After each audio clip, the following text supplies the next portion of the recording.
I have been pulling out questions from the Q&A.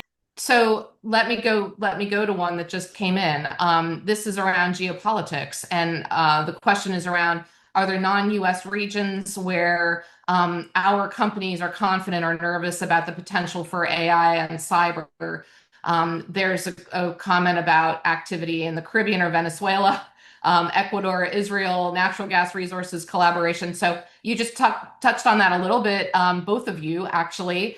And I think, one of the things we even started off by talking about was just the role of geopolitics in energy. Frankly, the role of geopolitics in tech is equally interesting, risky, but also potentially opportunity driven. Tej has just mentioned China being potentially our biggest competitor when you look at who's developing technology faster and who's frankly setting up infrastructure faster, or as fast as, or definitely competing with the US and North America.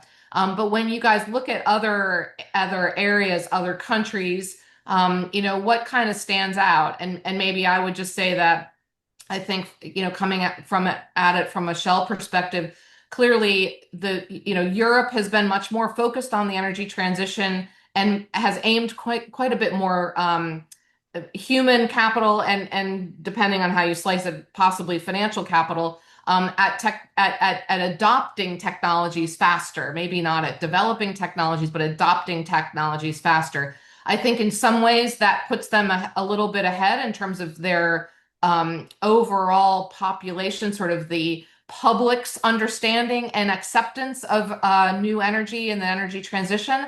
But I think it has created quite a bit of risk, as Tej brought up.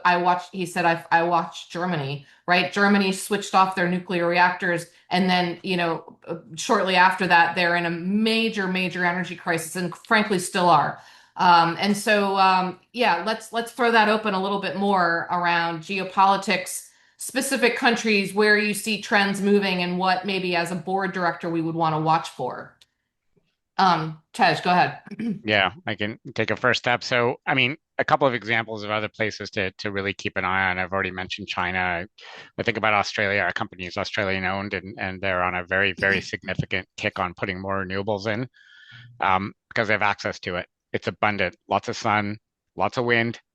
They can build big batteries, and they are, and that's fine. That's what they're doing. I would really pay attention to the Middle East. I think the Middle East has a very, very interesting opportunity. We do a lot of work in the United Arab Emirates and Qatar.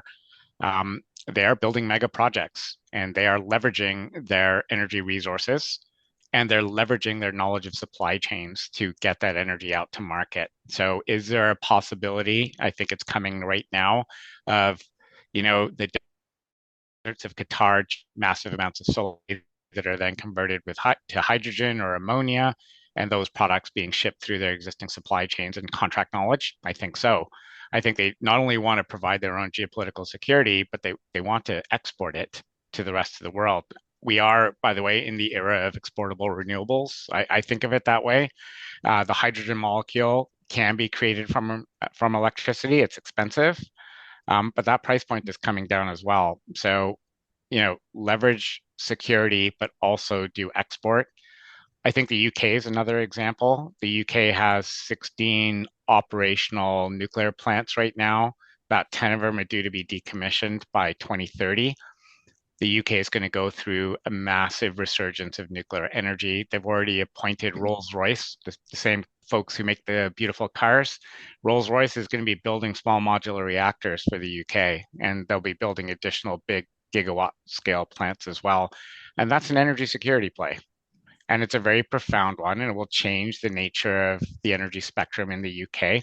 At the same time, they're pushing on bioenergy. At the same time, they're pushing on carbon capture. It's exactly what Chris said. It's not one approach that's going to get this done. They understand that this is a composition and a suite of different approaches, all with their own affordability and regulatory considerations. They all have to be evaluated and activated over time. Great. Thanks, Tej. Really rich observations, particularly around the Middle East. Thank you. Chris.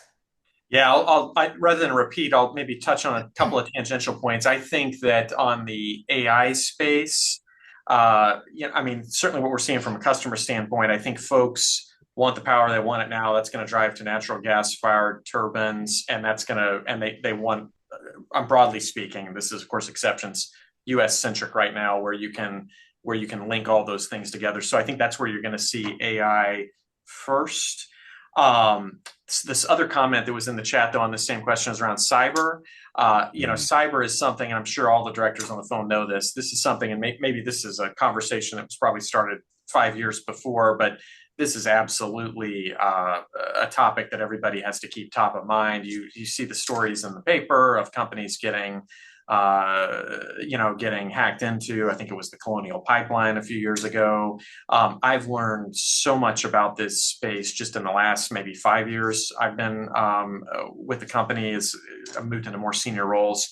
And actually, I'm chuckling here. Our former CIO is actually on this call, and Bill deserves a lot of credit for really amping up the game on cyber preparation.